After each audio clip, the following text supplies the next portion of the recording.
Hello aspirants. So continuing our geography lecture series. अभी तक हमने ये देखा था अफरवत माउंटेन के बारे में। अब हम देखेंगे बुर्जिल माउंटेन पीक के बारे में।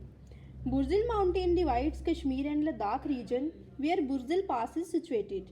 देन आता है नंगा पर्वत। नंगा पर्वत को हम डायमर पीक भी कहते हैं। This mountain range lies south east of the northern most bend of the Indus region in Gilgit. Then आता है हमारे पास नंगा पर्वत जो है it is the 9th highest mountain in the world which is also known as Diamer peak और also known as king of mountains. तो ये हमें इंपॉर्टेंट चीज़ें जो है ये नंगा पर्वत के बारे में यहाँ से पता चलती हैं। देन आता है हमारे पास Harmukh mountain. Harmukh mountain is also known as mount Harmukta. Mount Harmukta भी हम इसको कहते हैं। ये गांदरबल डिस्ट्रिक्ट में सिचुएटेड है and the part of Himalayan range located between Nala Sindh and Neelum rivers in north.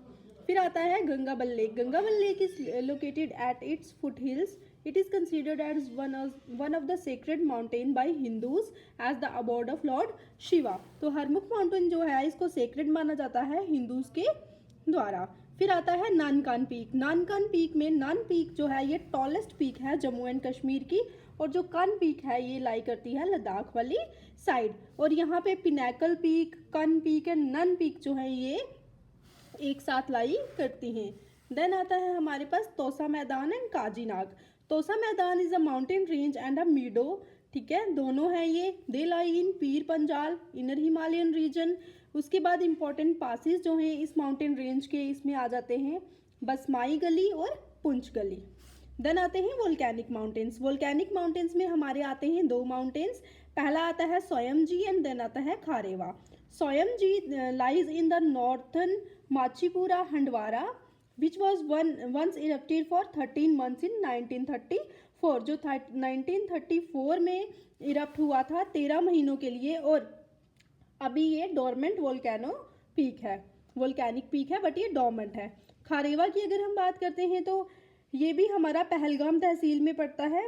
ये भी हमारा अभी डेड वोल्केनिक पीक है। तो दो वोल्केनिक माउंटेन्स आ जाते हैं सोयमजी एंड खारेवा। तो ये कुछ माउंटेनियस पीक से जिनके बारे में हमने अभी देखा। नेक्स्ट अभी आ जाते हैं हमारे पास climate of Jammu and Kashmir. अब हम देखेंगे क्लाइमेट ऑफ जम्मू कश्मीर के बारे में। क्लाइमेट एक लॉन्ग टर्म पैटर्न है वेदर का किसी भी एरिया में। किसी भी एरिया का जब हम लॉन्ग टर्म पैटर्न देखते हैं वेदर का उसे हम कहते हैं क्लाइमेट। तो इस चीज़ में एवरेज पीरियड जो लिया जाता है क्लाइमेट को डिटरमाइन करने के लिए वो होता है 30 ईयर्स का। क्लाइमेट किसी भी एरिया का डिटरमाइन होता है लेटीट्यूड से, लॉन्गिट्यूड से, उसका ऑल्टीट्यूड या टेरेन कैसा है उस एरिया का, विंड पैटर्न कैसा है, और नियर बाय वाटर बॉडीज हैं या नहीं हैं। तो ये सब चीज़ें मिलके डिटरमाइन करती हैं क्लाइमेट किसी एरिया का। 5 degree above and 5 degree below जब हम जाते हैं ट्रॉपिक्स से तो उस एरिया को कहा जाता है सब ट्रॉपिकल रीजन। और हमारा इंडिया जो है इट लाइज इन सब ट्रॉपिकल रीजन। इंडिया सब ट्रॉपिकल रीजन में लाई करता है एंड द क्लाइमेट जो है इंडिया का दैट इज सब ट्रॉपिकल मूनसून टाइप क्लाइमेट जो है वो है हमारे इंडिया का। अब हम यूटी ऑफ जे&के की अगर हम बात करें इट इज सिचुएटेड इन सब tropical latitudes but owing to orographic features and snow-clad peaks, the climate over greater parts of the UT resembles to that of mountainous। UT of जे&के जो है वो हमारा सब ट्रॉपिकल लेटीट्यूड्स में पड़ता है, लेकिन ओरोग्राफिक फीचर्स की बात करते हैं जब हम देखते हैं यहाँ पे स्नो क्लैड पीक्स भी हैं। तो जो क्लाइमेट है हमारा ग्रेटर पार्ट्स ऑफ यूटी में ये रिजेंबल करता है माउंटेनियस से, और कॉन्टिनेंटल पार्ट्स जो हैं वो रिजेंबल करते हैं टेम्परेट लेटीट्यूड से। कश्मीर रिजेंबल करता है टेम्परेट रीजन से और जम्मू रिजेंबल करता है सब ट्रॉपिकल से। UT of Jammu and Kashmir and Ladakh are divided into 3 regions. हमारी जो यूटी है जम्मू और कश्मीर की और लद्दाख की ये डिवाइड होती है 3 रीजन्स में। सबसे पहले आ जाता है जम्मू रीजन, देन आता है कश्मीर वैली एंड देन आता है लद्दाख। तो सब ट्रॉपिकल रीजन जो है वो जम्मू का है, टेम्परेट रीजन जो है ये कश्मीर वैली का है, और आर्कटिक कोल्ड डेजर्ट जो है ये एरिया है लद्दाख का। तो आई होप आपको इतना climate of Jammu and Kashmir के बारे में समझ आ गया होगा। अब हम नेक्स्ट पे मूव करते हैं। नेक्स्ट आता है हमारे पास सब ट्रॉपिकल रीजन ऑफ जम्मू। अगर हम जम्मू के सब ट्रॉपिकल रीजन की बात करते हैं तो ये कंप्राइज करता है कठुआ, सांबा, जम्मू, उधमपुर, रियासी, डोडा, रामबन, किश्तवाड़, राजौरी, पुंछ। ये सब डिस्ट्रिक्ट्स लाई करती हैं सब ट्रॉपिकल रीजन में। The region has very topography, यहाँ की टोपोग्राफी जो है ये वेरी करती है, जैसे यहाँ प्लेन्स भी हैं, वैलीज भी हैं, हिल्स भी हैं एंड माउंटेन्स भी हैं, पीर पांजाल के भी और शिवालिक रेंज के भी प्रेजेंट हैं। The southern part of Jammu being for most part contiguous with the plains of Punjab has tropical heat characterized with monsoon rains and cool winters. जो साउदर्न पार्ट है जम्मू का उसका जो मोस्ट पार्ट है जो ये लगता है प्लेन्स ऑफ पंजाब के साथ, और यहाँ पे ट्रॉपिकल हीट दिखाई देती है, यहाँ पे मूनसून रेन्स भी होती हैं और कूल विंटर्स रहती हैं। Jammu have typical tropical monsoon climate या फिर सब ट्रॉपिकल मूनसून क्लाइमेट जो है ये रहता है जम्मू रीजन का।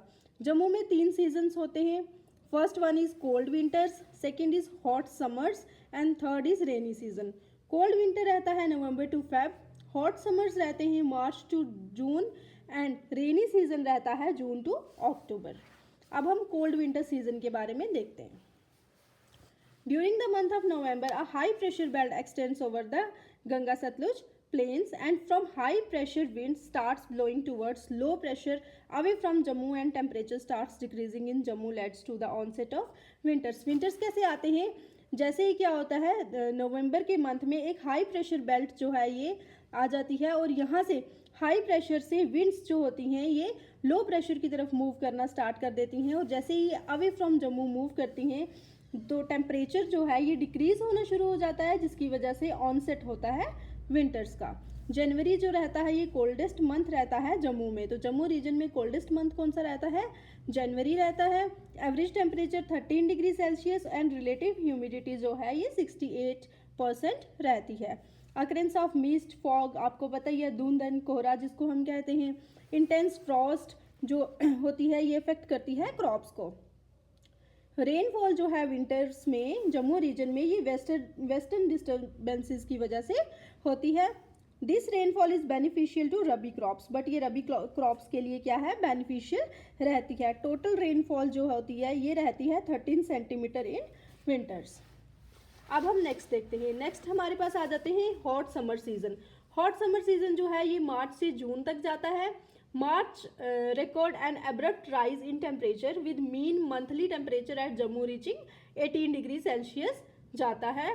साउदर्न पार्ट्स रिकॉर्ड करते हैं maximum temperature that is 45 degree Celsius कब? जून में, which is the hottest month in Jammu. तो जम्मू में हॉटेस्ट मंथ कौन सा रहता है? जून रहता है, और कोल्डेस्ट मंथ हमारा कौन सा रहता है जम्मू में? That is January. However relative humidity जो है ये रेंज करती है 20 से 40% के बीच में, लोएस्ट होती है ईयर में। In the month of May and early June hot dry winds जिन्हें हम लू कहते हैं ये ब्लो करती हैं ये, और लू क्या है? वहाँ की लोकल विंड्स जो होती हैं उन्हें लू कहते हैं, और ये मई और अर्ली जून में क्या करती हैं? ये ब्लो करती हैं, which damage the crops of sugar cane, vegetables and green fodder. तो इन क्रॉप्स को ये क्या करती है? डैमेज करती है। समर्स में कूल विंड डिसेंड करती है शिवालिक से, तो उन्हें हम दद्दू कहते हैं। दद्दू क्या है? दद्दू एक कूल विंड है जो डिसेंड करती है शिवालिक से। ये डस्ट स्टॉर्म्स भी लेके आती है, ये आंधी भी कहते हैं हम इसे।